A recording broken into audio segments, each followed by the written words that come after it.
অত্যাচার চলছে, অত্যাচার অত্যাচার চলছে, অত্যাচার অত্যাচার চলছে, অত্যাচার। ও আজ টুপিওয়ালা দাড়িওয়ালা দেখলেই গায়ে যারা করছে তাদের সাথে ব্যভিচার। অত্যাচার চলছে, অত্যাচার অত্যাচার চলছে, অত্যাচার। ও আজ টুপিওয়ালা দাড়িওয়ালা দেখলেই গায়ে যারা করছে তাদের সাথে ব্যভিচার। অত্যাচার চলছে, অত্যাচার অত্যাচার চলছে, অত্যাচার। আমাদের দেশ ভারতবর্ষ, এই দেশে এক সময় বলা হতো সোনার দেশ। কেন জানেন? এই দেশে হিন্দু, মুসলিম, শিখ, জৈন, খ্রিস্টান, বৌদ্ধ, পার্সি সবাই একে অপরের সঙ্গে মিলেমিশে বাস করে, তাই এই দেশে বলা হয় সোনার দেশ। কিন্তু আজকে এই দেশ আর সোনার দেশ নেই। আজকে এই দেশটা হয়ে গেছে হিংসার দেশ। দেশের কোনায় কোনায় হিংসা বিদ্বেষে ভরে উঠেছে। তার থেকে আমাদের এই বাংলা অনেক শান্তি আছে। বলছে শুনো, ভারতবর্ষ মোর দেশ, অন্ধভক্তরাই করছে শেষ। ভারতবর্ষ মোর সোনার দেশ, অন্ধভক্তরাই করছে শেষ। মসজিদ ভাঙছে, মাদ্রাসা ভাঙছে, করছে আতঙ্কের পরিবেশ। ভারতবর্ষ মোর সোনার দেশ, অন্ধভক্তরাই করছে শেষ। মসজিদ ভাঙছে, মাদ্রাসা ভাঙছে, করছে আতঙ্কের পরিবেশ। চারিদিকে হানাহানি নেই কোনো মানামানি, চারিদিকে হানাহানি নেই কোনো মানামানি, এটাই কি ভারতের কালচার? অত্যাচার চলছে, অত্যাচার অত্যাচার চলছে, অত্যাচার। ও আজ টুপিওয়ালা দাড়িওয়ালা দেখলেই গায়ে জ্বালা করছে তাদের সাথে ব্যভিচার। অত্যাচার চলছে, অত্যাচার অত্যাচার চলছে, অত্যাচার। আমাদের দেশে কিছু মানুষ উঠে পড়ে লেগেছে, বলে দেশটাকে হিন্দু রাষ্ট্র ঘোষণা করা হবে।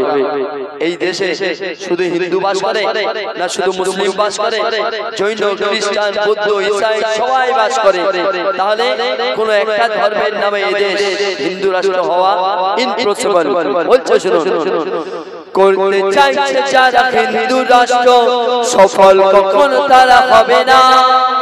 দেশটা তো কারোর বাপের একা নয়, ভারতবাসী মেনে নেবে না। করতে চাইছে যারা হিন্দু রাষ্ট্র, সফল কখনো তারা হবে না। দেশটা তো কারোর বাপের একা নয়, ভারতবাসী মেনে নেবে না। বলছে সংবিধান হিন্দু মুসলমান, বলছে সংবিধান হিন্দু মুসলমান, সকলের সমান অধিকার। অত্যাচার চলছে, অত্যাচার অত্যাচার চলছে, অত্যাচার। ও আজ টুপিওয়ালা দাড়িওয়ালা দেখলেই গায়ে জ্বালা করছে তাদের সাথে ব্যভিচার। অত্যাচার চলছে, অত্যাচার অত্যাচার চলছে, অত্যাচার। শেষ কথা বলছে, আজকে এই ভারতবর্ষের মুসলমানদের ধরে ধরে বলা হচ্ছে যে তোমরা যে ভারতের মুসলমান, দেশকে ভালোবাসো, তার প্রমাণ কি আছে? অনেকে আবার বলছে মুসলমান এ দেশ ছেড়ে পাকিস্তানে চলে যাও। আবার অনেকে বলছে মুসলমান মানে দেশদ্রোহী, মানে দেশের শত্রু আমরা। যারা বলে তারা ইতিহাস জানে না। একবার গিয়ে দেখো দিল্লির ইন্ডিয়া গেটে কত হাজার মুসলমানের নাম লেখা আছে। বলছে শুনুন, দেশকে ভালোবাসা ইমানের অঙ্গ।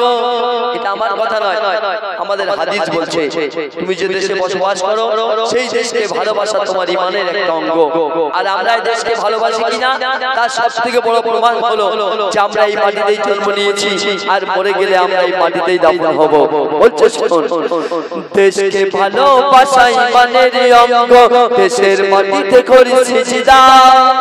দেশকে ভালোবাসা ইমানের মানে অঙ্গ দেশের মাটিতে করি সিজদা দেশের জন্য যদি রক্ত দিতে হয় করব না কখনো পিছু পা দেশকে ভালোবাসা ইমানের অঙ্গ দেশের মাটিতে করি সিজদা দেশের জন্য যদি রক্ত দিতে হয় করব না কখনো পিছু পা মঈদুল ইসলাম দেশের জন্য যদি মঈদুল ইসলাম দেশের জন্য যদি করতে পারি কিছু উপকার অত্যাচার চলছে অত্যাচার অত্যাচার চলছে অত্যাচার ও আজ টুপিওয়ালা দাড়িওয়ালা গায়ে জ্বালা করছে তাদের সাথে ব্যভিচার অত্যাচার চলছে অত্যাচার অত্যাচার চলছে